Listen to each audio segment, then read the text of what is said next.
নমস্কার বন্ধুরা, আমি হিমাদ্রি আর আপনারা দেখছেন ভূগোল যখন ভাবায়। দীর্ঘ কয়েক মাস ব্যাপী আমরা গণতন্ত্রের সবথেকে বড় উৎসব, রঙিন বর্ণময় উৎসবের কিন্তু সাক্ষী থাকলাম। সোশ্যাল মিডিয়া তথা গণমাধ্যমে চোখ রাখলেই ভুরি ভুরি প্রতিশ্রুতি আর অলিক মায়াজাল সর্বত্র কিন্তু ছড়িয়ে ছিটিয়ে বিরাজমান ছিল। কিন্তু এই রঙিন বর্ণময় উৎসবের অন্তরালে কিছু নিতান্তই সাদামাঠা, প্রাণহীন, বর্ণহীন চিত্রপটের মতো না উত্তর পাওয়া প্রশ্ন কিন্তু থেকেই গেল। হ্যাঁ, সেরকমই একটা প্রশ্ন হলো কিন্তু রাজ্যের শিক্ষিত বেকার যুবক যুবতীদের ভবিষ্যৎ কী? এটা আমাদের সকল নাগরিক সমাজের কাছে খুবই নগণ্য একটা প্রশ্ন, যার না আছে বর্ণ, না আছে প্রাণ। কিন্তু সেই সমস্ত বেকার যুবক যুবতী যারা কখনো স্বপ্ন দেখেছিল, যারা কখনো প্রেমিক হয়ে প্রেমিকাকে প্রতিশ্রুতি দিয়েছিল, বা কখনো সেই সমস্ত সন্তান যারা বয়স্ক বাবা মার প্রতি যে দায়িত্ব, সেই দায়িত্ব পালনে ব্যর্থতার যে গ্লানি বয়ে নিয়ে চলেছে, আরও কত কিছু। তো এই সমস্ত যুবক যুবতীদের বয়সের ঘড়িটা কিন্তু থেমে নেই। 2016-তে যাদের বয়স ছিল 25, আজ এসে দাঁড়িয়েছে কিন্তু 30। এভাবেই কিন্তু ধীরে ধীরে স্বপ্নগুলো ভাঙতে ভাঙতে একটা সময়। তো এই সমস্ত ইয়াং ছেলে, ইয়াং জেনারেশন, তারা কিন্তু সচেতনতা, সাবধানতা দিয়ে কিন্তু এই অতি মহামারী পরিস্থিতিতে কিন্তু জিতে নিতে পারবে। কিন্তু এই প্রশ্নগুলোর উত্তর তারা পাবে কোথায়? একটা ভাইরাল হওয়া একটা আমরা সবাই দেখেছি যে 2 তারিখ নবান্নে বসবে করোনা। কিন্তু আমরা দেখলাম বাস্তবে কি হলো। 2 তারিখ কিন্তু আমার আপনার নির্বাচিত একটা গণতান্ত্রিক সরকার কিন্তু নবান্নে অধিষ্ঠিত হলো, এবং যাদের হাতে কিন্তু আগামী 5 বছরের দায়িত্ব ন্যস্ত থাকলো। তো এই প্রশ্নগুলোর উত্তর কিন্তু দিতে হবে তাদেরকেই। কিভাবে দেবেন তারা দেবেন কিন্তু একটা প্ল্যাটফর্ম তৈরি করে দেবেন, যে প্ল্যাটফর্মের মাধ্যমে কিন্তু এই লক্ষ লক্ষ বেকার যুবক যুবতীরা তাদের যে মেধা, সে মেধা এবং দক্ষতা উপস্থাপনের মাধ্যমে কিন্তু তারা আগামীর প্রতিষ্ঠিত নাগরিক, আগামীর প্রতিষ্ঠিত শিক্ষক, আগামীর প্রতিষ্ঠিত বাবা মায়ের কাছে সন্তান হয়ে উঠবে। যদিও আজকাল এই যুবক সমাজ কিন্তু দ্বিধাবিভক্ত। আপনারা সবাই শুনেছেন, অলরেডি আগে শুনেছেন যে টাকা মাটি, মাটি টাকা। বর্তমানে বিভিন্ন জায়গায় কান পাতলে শোনা যায় মাটি মেধা, মেধা মাটি। অর্থাৎ এখানে একদল তারা মাটি নিয়ে মেধাকে জয় করার লড়াইয়ে ব্যস্ত, আবার একদল কিন্তু তারা মেধা দিয়ে মাটিকে জয় করার লড়াইয়ে ব্যস্ত। তো আমি তাদের কথা বলছি যারা মেধা দিয়েই কিন্তু মাটিকে জয় করার লড়াইয়ে ব্যস্ত। এবং আমার ধারণা এই মঞ্চ নবনির্বাচিত সরকার খুব তাড়াতাড়ি কিন্তু সবাইয়ের জন্য উপস্থাপন করবেন, এবং সেই মঞ্চে কিন্তু নিজেদের দক্ষতা যাচাই, নিজেদের মেধা যাচাইয়ের মাধ্যমে কিন্তু আগামী সমাজ গড়ার কারিগর হিসাবে যারা আসবেন তাদের সুযোগ করে দেবেন। একজন শিক্ষক হিসাবে আমার করজোড়ে প্রার্থনা এই সরকারের কাছে, আমার বার্তা যদি আপনাদের কাছ পর্যন্ত পৌঁছায়, তাহলে বিনীত আবেদন, আপনারা বছর বছর এই মঞ্চটা তৈরি করুন, এই মঞ্চটা রাখুন, যেখানে এই শিক্ষিত বেকার যুবক যুবতীরা তাদের মেধার পরীক্ষাটা দিতে পারবে। তো এটা তো গেলে একটা দিক। অন্য দিকটা ধরুন, গতকালকেই একটা মঞ্চ দিয়ে দেওয়া হলো, স্কুল সার্ভিস কমিশন, একটা বড় মঞ্চ, এসএসসি। আপনি কি পারবেন সেই মঞ্চে দক্ষতার সাথে অভিনয় করে এই বেকারত্ব মোচনের লড়াইটা জিতে নিতে, একজন সুনাগরিক, প্রতিষ্ঠিত নাগরিক হওয়ার লড়াইটা জিতে নিতে? কী ভাবছেন? হ্যাঁ, বুকটা ধড়ফড় করবে, মাথায় ঘাম আসবে, স্বাভাবিক। এই যে বললাম না, লক্ষ লক্ষ বেকার যুবক যুবতী, যখনই এই প্রশ্নটা আসবে, যখনই এই মঞ্চে আগামীকালে মঞ্চে পারফর্ম করার সুযোগ আসবে, তখন দেখবেন এই যে মেধার লড়াইয়ের কথা বলছে না, এটা আর লাখে থাকবে না, তখন সংখ্যাটা এসে দাঁড়াবে হাজারে। কারণ জানেন, কারণ আপনারা এই মঞ্চটাকে আগামী 5 বছর চোখেই দেখেননি। আবার অনেকে তো আছে জীবনে প্রথমবার এই মঞ্চে অভিনয় করতে যাবেন।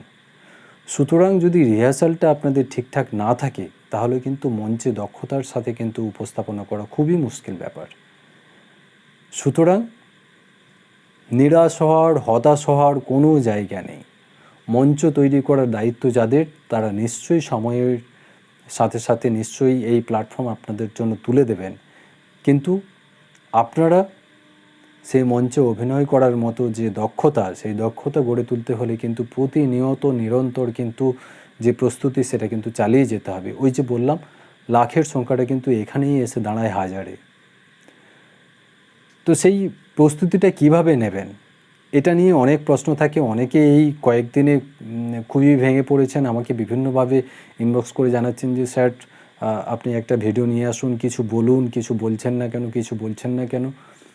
তো এর আগে কিন্তু আমি অনেকগুলো ভিডিওতে বলেছি যে প্রস্তুতি কিভাবে নেবেন।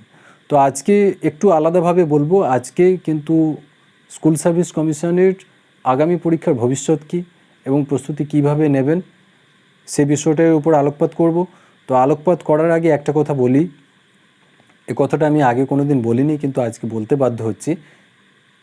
আমার চ্যানেলের যারা আপনারা ভিডিও দেখে থাকেন, তার মধ্যে মাত্র 20% আমার চ্যানেলের সাবস্ক্রাইবার, আর বাকি 80% কিন্তু আপনারা গেস্ট হিসাবে আসেন আর চলে যান।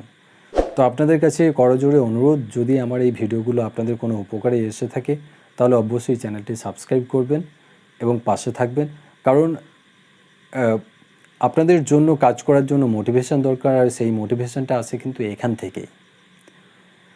এবং আপনাদের জন্য আরেকটা সুখবর দিয়ে রাখি যে খুব তাড়াতাড়ি একটা ভিডিও আসছে, যেখানে কিন্তু আপনারা অনেকেই প্রশ্ন করেন যে 2 নম্বরের যে পরীক্ষা, সেই 2 নম্বরের প্রশ্নের জন্য কতটা স্পেস দেওয়া থাকে, সেখানে কি কি নির্দেশিকা দেওয়া থাকে, এবং এই পুরো বিষয়টা নিয়ে আসবো, সাথে নিয়ে আসবো একটা original Paschimbanga school service commission প্রদত্ত অ্যান্সার বুকলেট, যা দেখলে কিন্তু আপনারা বুঝতে পারবেন, চাক্ষুষ করতে পারবেন যে কতটা কি স্পেস থাকে, কি ইনস্ট্রাকশান থাকে, কিভাবে আপনাদের সেটা কিন্তু সময়ের সাথে ভালো উত্তর লিখতে হবে। পুরো বিষয়টা আপনাদের পরিষ্কার হয়ে যাবে।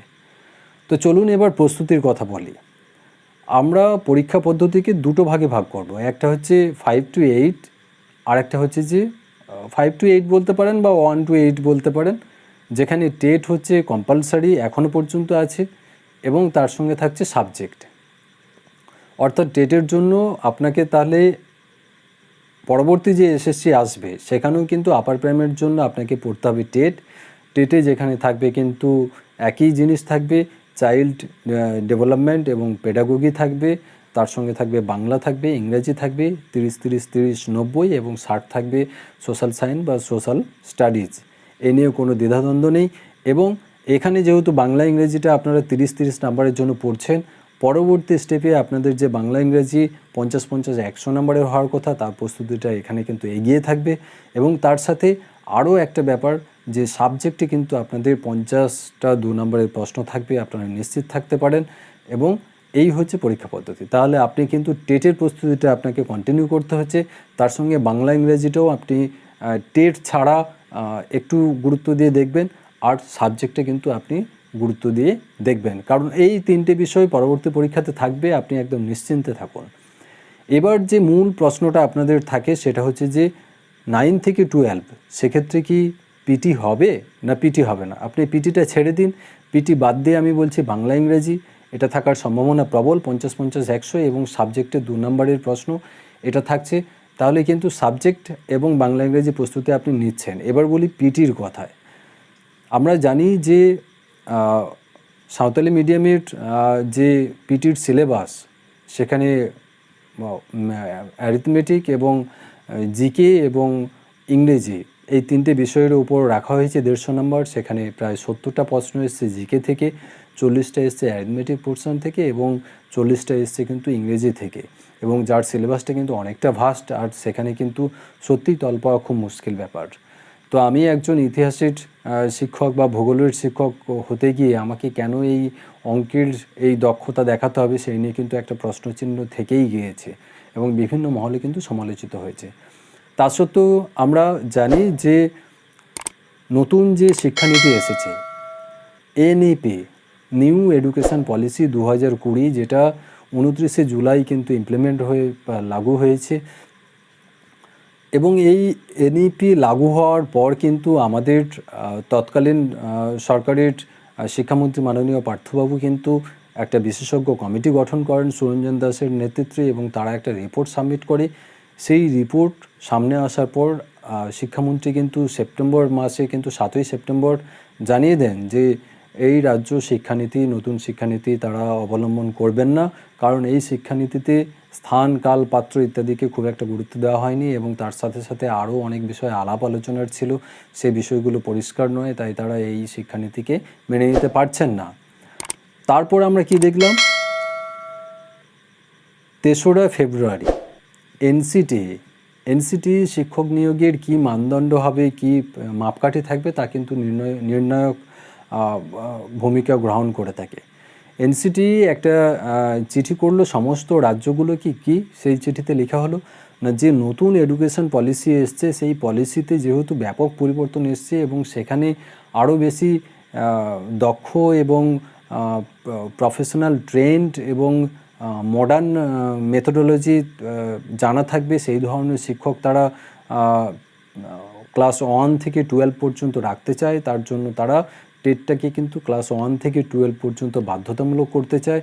সেই মর্মে তারা একটা কমিটি গঠন করে এবং 15ই ফেব্রুয়ারির মধ্যে তারা সমস্ত রাজ্যগুলোকে একটা প্রেসক্রাইব ফরম্যাটে কিছু তথ্য চেয়ে পাঠায় এবং সেই প্রেসক্রাইব ফরম্যাটে চাওয়া তথ্য বিচার বিশ্লেষণ করে কি গাইডলাইন থাকবে এই বাধ্যতামূলক টেট 1 থেকে 12-এর জন্য তা কিন্তু ঠিক করার কথা কিন্তু এনসিটি, এবং সেটা 31 মার্চের আগেই এটা হওয়ার কথা। এবার ব্যাপার হলো যে আদৌ 15ই ফেব্রুয়ারির মধ্যে সমস্ত রাজ্যগুলো এই রিপোর্ট সাবমিট করেছে কিনা এবং 31 মার্চের আগে কোনো মিটিং হয়েছে কিনা বা এনসিটি এই ব্যাপারে কতটা এগিয়েছে সেই সুনির্দিষ্ট তথ্য কিন্তু কোথাও আপনি পাবেন না। আমি দীর্ঘ কয়েকদিন ধরে যেহেতু এই ভিডিওটা বানাবো বলে খোঁজখবর করেছি, আমি এনসিটির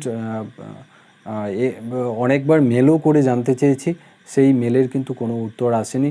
আর আমার ধারণা এই প্যান্ডেমিক সিচুয়েশানে কিন্তু সেই কাজ খুব একটা এগিয়েছে বলে মনেও হয় না। হয়তো আগামীতে আমরা নিশ্চয়ই বিভিন্ন সংবাদ মাধ্যম বা ইনস্টিটিউট যে অফিসিয়াল ওয়েবসাইট আছে সেখানে এই নির্দেশিকা দেখতে পাবো। তবে এখনও পর্যন্ত কিন্তু এই রকম কোনো নির্দেশিকা আসেনি যে সমস্ত রাজ্যগুলোকে এটা মেনে নিতে হবে এবং সেটা বাধ্যতামূলক।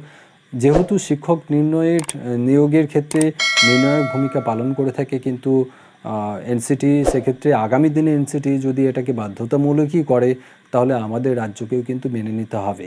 সেক্ষেত্রে কিন্তু এই পিটি অপ্রাসঙ্গিক হয়ে পড়বে এবং টেট যেহেতু আপনি 1 থেকে 8 পর্যন্ত প্রস্তুতি নিচ্ছেন, অর্থাৎ প্রাইমারি এবং আপার প্রাইমারি প্রস্তুতি নিচ্ছেন, সেক্ষেত্রে আর খুব বেশি গুরুত্ব দিয়ে আপনাকে 9 থেকে 12-এর জন্য প্রস্তুতি নিতে হবে না। সামান্য একটু হেরফের হতে পারে, আদারওয়াইজ কিন্তু আপনার প্রস্তুতি কমপ্লিট হয়ে যাবে। আর যদি টেট কম্পালসারি না হয়, 9 থেকে 12-এর জন্য যদি আপনাকে পিটি পড়তে হয় তাহলে কি করবেন? আপনার কাছে হাতের কাছে যেটা কম্পালসারি, যেটা হবে নিশ্চিত, অর্থাৎ টেট, বাংলা, ইংরেজি এবং সাবজেক্ট, এই 3টে জিনিস আপনি যতদিন না বিজ্ঞপ্তি প্রকাশিত হচ্ছে এই 3টে জিনিস আপনি কমপ্লিট করে রাখুন। আপনার নিজের যে সেলফ কনফিডেন্স সেটা বিল্ড আপ করে রাখুন। যেদিন আপনার এই বিজ্ঞপ্তি প্রকাশিত হবে পশ্চিমবঙ্গের স্কুল সার্ভিস কমিশনের, আপনারা জানতে পারবেন যে পিটি হচ্ছে না হচ্ছে না।